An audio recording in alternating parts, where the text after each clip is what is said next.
বরগুনা সদর উপজেলার বদরখালী ইউনিয়নের ঐতিহ্যবাহী ফুলঝুরি বাজার এবং বেতাগী পৌর শহরের নদীপাড় নিয়মিত জোয়ারের পানিতে তলিয়ে যাচ্ছে। শহরের রক্ষাবাদের ব্লকের কাজ বছরের পর বছর ধীরগতিতে চলায় আতঙ্কে দিন কাটাচ্ছেন ব্যবসায়ী ও পরিবহন শ্রমিকরা। স্থানীয়দের অভিযোগ, প্রায় 1 বছর আগে শুরু হওয়া বাঁধ নির্মাণের কাজ শুরু করেই বন্ধ করে দেয় ঠিকাদার প্রতিষ্ঠান। ফুলঝুরি বাজারের বড় অংশ এখন জোয়ারের পানিতে তলিয়ে যাচ্ছে।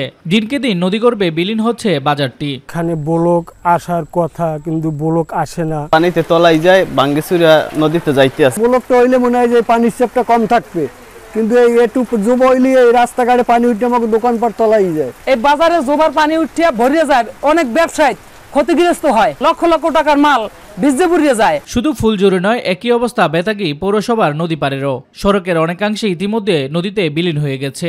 একই চিত্র দেখা গেছে কালিকাবাড়ি বাজার এবং বামনা উপজেলার রামনা লঞ্চঘাট এলাকাতেও। আমাদের এই নদীর পাড়ে ঘর এবং আমাদের ব্যবসা বাণিজ্য জোয়ারের সময় তলাই যায়, যাতে কাজটা দ্রুত হয় আমরা এটা আশা করি। ব্লকটা দিলে রাস্তাঘাটটা হইলে আমাকে বাজারটা আর ইতে থাকে, নাহলে তো পানিতে তলাই যায়। ইতিপূর্বে অনেক ঠিকাদার প্রতিষ্ঠান কাজ ফেলে চলে গেছে, তাই দ্রুত রিটেন্ডারের মাধ্যমে নতুনভাবে কাজ শুরু করার উদ্যোগ নেওয়া হচ্ছে বলে জানান সংশ্লিষ্টরা।